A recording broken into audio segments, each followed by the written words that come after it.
Boku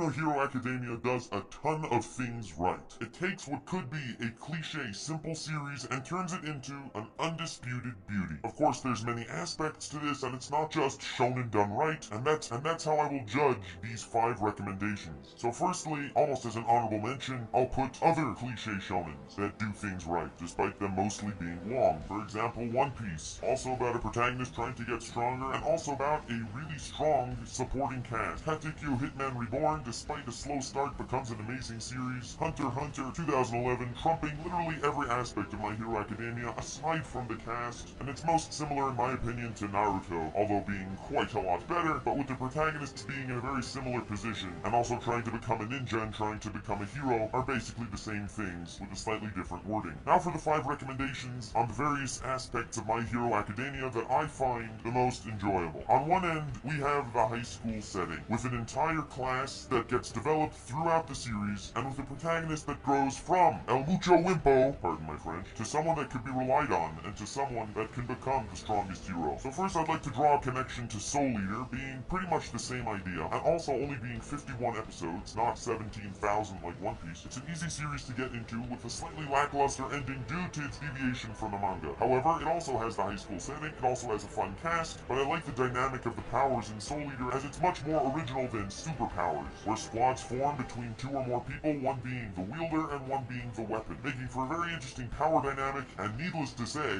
amazing teamwork, which is another thing flaunted in My Hero Academia in the Stain fight, which was, in my opinion, the high point of the series thus far. However, my major recommendation for an action anime where the cast is developing in a high school setting is Assassination Classroom. Ass Class, as I like to call it, way trumps My Hero Academia as far as comedy goes, and has an ending that I can't see My Hero Academia topping, to be quite honest. The story follows a high school class that one day gets visited by Koro-sensei, this creepy octopus-looking dude who can move 20 times the speed of sound, and has a whole bunch of various gimmicks that no one wants to deal with. So, he threatens them to blow up the world unless this high school class can assassinate him by the end of the year. So their training has a definitive point, and while they are of course working their hardest to pass their exams as well, or else Koro-sensei will just leave them and say, okay, I'm not giving you this chance anymore, bye-bye world. They also have to train brutally every day and try multiple assassination attempts to kill this weird octopus dude that honestly we grow to love incredibly much throughout the series, making it difficult to actually even try to kill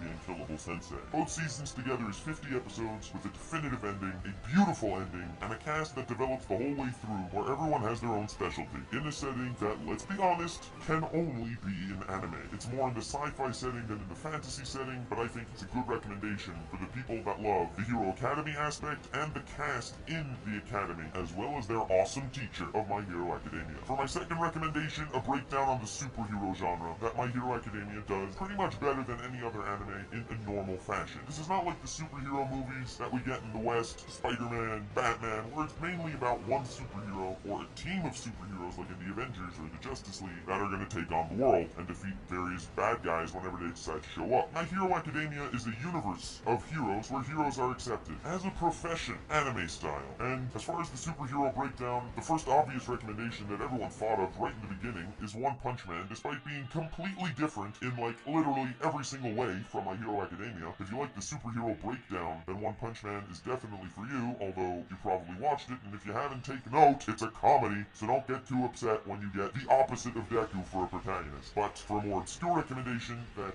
many people have not seen, despite it being ranked extremely highly in Japan itself, is Tiger and Bunny. A more mature look on the superhero genre, and also with a great ending. Oh, and for the first couple of episodes, you can say, wait, did he say this is more mature? And to that I say, yes, give it a minute. It's an extremely good series that unfortunately most people have not seen, and it deserves some light. And to those who like Boku no Hero Academia, this was the first to show up on my list for recommendations, as an alternative superhero anime. For the third category of recommendations, I have sports anime. A hell of a lot of people don't watch sports anime because, why am I watching baseball if I could just turn on the TV and watch real baseball? Well, we actually don't know that the protagonist is gonna get plot armor and win. And I was like that too, so I'm not completely blaming you. It took a while until Haikyuu broke me into sports anime. So, for my major recommendation from here is Hajime no Ippo. It's a boxing anime with fights that truly surpass some of the greatest action shonens that I highly recommend to everyone, despite it being quite a lot of episodes and despite it being a little bit oldish. With a manga that's running longer than One Piece at this point, Hajime no Ippo also takes the underdog protagonist trope and hones it honestly far better than My Hero Academia. Just note, it's boxing, not fighting supervillains. And for alternative sports anime that I recommend that are similar to this, I would recommend Diamond No Ace for also having a similar protagonist and an impeccable cast, Eyeshield 21 being about football, and Haikyuu being about volleyball, also with a protagonist that has to develop a lot, and with the supporting cast that does a great job developing as well. And for the next two recommendations, they're not really categories, they're single anime that you may not have linked or may not have heard of comparing to My Hero Academia. Firstly, I'd like to say History's Mightiest Disciple Kenichi. It's an action anime with comedy, in my opinion, also better than My Hero Academia, and with fight scenes that are just as important. Everyone has their own style of fighting that they've learned from their own individual masters, and therefore, by default, no one knows what's coming from the other guy. Very similar to the battle setup in My Hero Academia, where before the fight starts and you don't know your enemy's quirk, it is scary-ass business. And also, you don't know the limitations to that quirk, just like no one knows the limitations to their opponent's fighting style in Kenichi. Kenichi, as a protagonist, is also very similar to Deku, as he starts off as a wimpy nobody and shows a work ethic seen in almost no other anime, developing into an amazing person, an amazing fighter, and an amazing protagonist. He also manages to gather friends along the way, despite not really being man enough to have any in the past, kind of like Deku does in UA. Kenichi is 50 episodes, and despite it not completing its journey from the manga, it does have an ending that I'm satisfied with, which is also a major plus for anime, especially these days. I find the actual cast slightly weaker than My Hero Academia, and yes, superpowers are really nice to see in an anime, but where Kenichi trumps MHA, in my opinion, is the Master.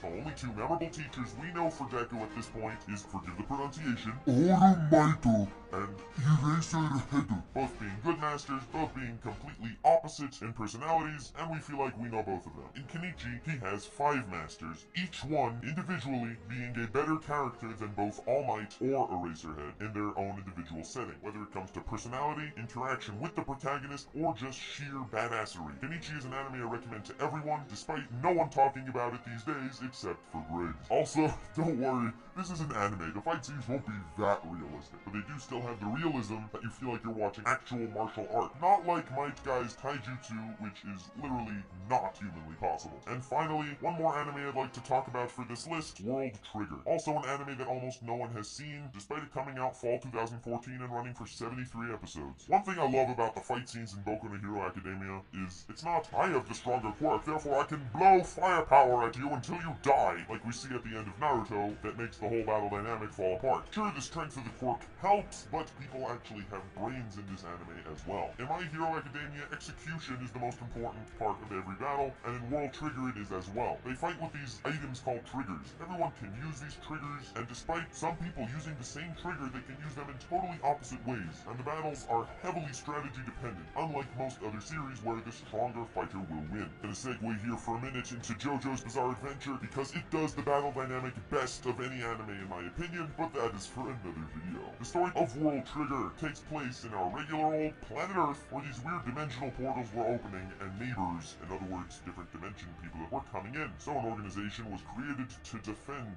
our dimension against these neighbors, called Border. Anyone can join Border, and anyone can train in Border. Border sort of acting like the UA of World Trigger, and with the background cast, once again, being heavily important, because the background cast is unbelievably good. The only aspects, in my opinion, that World Trigger is a little worse than My Hero Academia is, 1, there is a filler arc for a bunch of episodes near the end, which is abysmal. 2, I hate the protagonist of World Trigger, and while he does develop and get better throughout, he doesn't develop and get better enough, so come on. 3, the animation is not nearly on par with My Hero Academia, being that it's animated by Toei, which is one of my least favorite studios animation-wise. I hate what they're doing with One Piece, I hate what they're doing with Dragon Ball Super, and there you have it. That's my 5 major recommendations, or recommendation breakdowns of what you should watch if you're enjoying My Hero Academia. Academia. I tried to include some obscure-ish stuff so that you at least have something you can enjoy. And I think you will enjoy any of these on this list. Ladies and gentlemen, I hope you have the most wonderful evening. I'll see you next time. Let me know if you want recommendations for anything else. I'll link up some videos here for you to click on, be it 50 sarcastic roasts on My Hero Academia, and be it an analysis on My Hero Academia, as well as something else, whatever I decide. Have yourself a most wonderful evening, and I'll see you all next time.